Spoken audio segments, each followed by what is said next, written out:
I work in documentary film, and I work in fiction film, and I work in documentary photography. And it's just in documentary photography, like in documentary film, egos are pretty small. I mean, even like the biggest people, because they have to interface with their subjects who are normal people. So it's hard for egos to get anywhere. And also, they're kind of the type of person who's like, yeah, I like exploring humanity. I mean, they're just kind of cool people, quite frankly. In fiction film, like, whoa. Everyone sees themselves as Steven Spielberg somehow. Or like, I keep using Steven Spielberg, but Christopher Nolan or whatever, Quentin Tarantino. Yeah. And you're like, whoa, where did that come from? Even if they haven't done anything. In fact, the first time when I went, this was a professor at BYU, actually. I asked him, like, because I asked him, so how do you get people to help with your movie? He said, well, whatever you do, don't hire anybody until they show you something they've actually made. Because you'll be surprised how many people in film are going around without saying there's something when they've actually never done it. And I was like, really? And then it happened to me. My first movie, first short. A actor on it was like, I hate your script. I'm a screenwriter. I can rewrite it for you. And I was like, okay, can you show me some scripts you've written just so I can see where you're coming from? And he's like, well, actually, I don't have any. I was like, well, okay. Well, here we are, aren't we? Yeah. I have a script. And you don't. Yeah. So anyway, so what else? Do you have any other stories like that? Well, speaking of like not having enough experience, in my last short, a couple of the actors that I met at a film festival came up to me and they're like, hey, we're actors. We'd love to work with you and do something. And so I ended up writing something really quick for them in mind. And one of the actors bailed on me the day before. She's like, I can't be there all day. And I was like, what do you mean? It's an all day shoot. Yeah. She didn't understand that the time was all day. Actors don't know. And that's why it's good to hire like an actor who's like acted. Because they know that they don't realize, they think it's just like, well, what? I'll show up, I'll be pretty, and I'll be gone 1 hour. So that was my fault. I should have vetted them out a little longer. It was just a really quick turnaround. I was doing it in 3 weeks. And she wouldn't cancel whatever she was going to. She was that uncommitted. No. And the weird thing is she ended up coming to the shoot the following day for like an hour. And then to like watch? Yeah, because she was with her boyfriend was also in it. And he stayed the whole day the first day. And then the next day he had to leave early. And I was just like, okay, these people have never acted before on a film set. Well, also, they don't realize what a blessing is to actually be cast in something. Right. I mean, that's the other thing. It's like, look, you actually, and that's in a way why it's better just to get people who are in agencies and so on.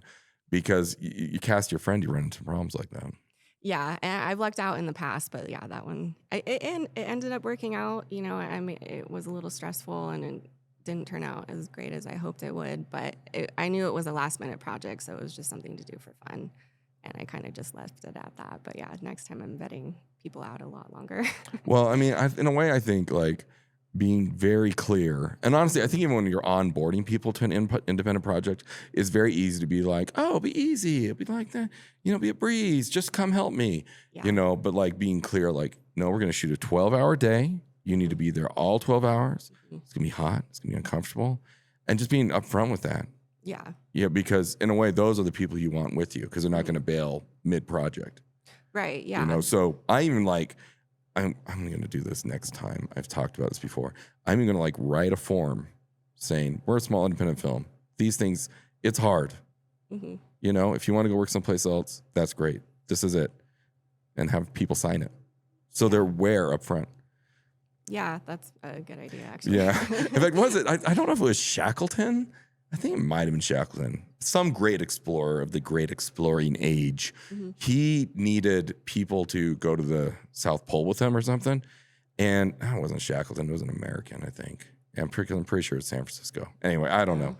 But anyway, what he did is he ran a want ad in the major paper of the city saying, going on expedition, high chance of death, probably will never come back, may never reach our destination. Apply at this address. Yeah. And he had a lot of people show up. Yeah. you know?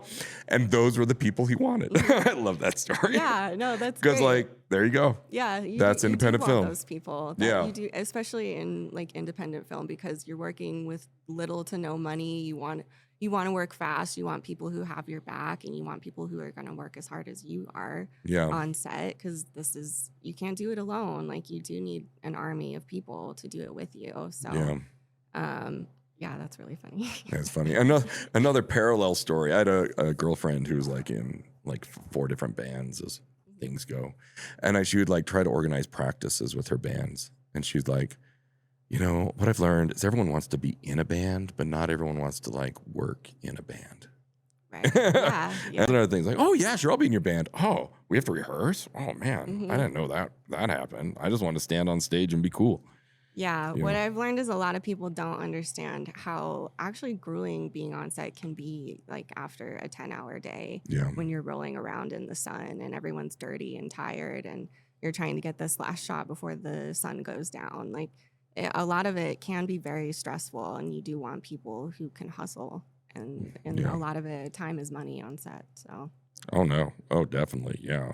And especially when you're burning your own money, your own hard-earned Yeah. money. I mean, like when you're shooting like an art thing, like people are like, I'm like, no, this isn't a commercial. Like, we don't have a company behind this. Like, you realize, like, I made X amount an hour, and this is what we do. yeah. Like, you're not extracting money, Mhm. you know? So yeah, like you're robbing from someone just as poor as you if you're Yeah. like trying to bilk more money out of the Mhm. production. So yeah.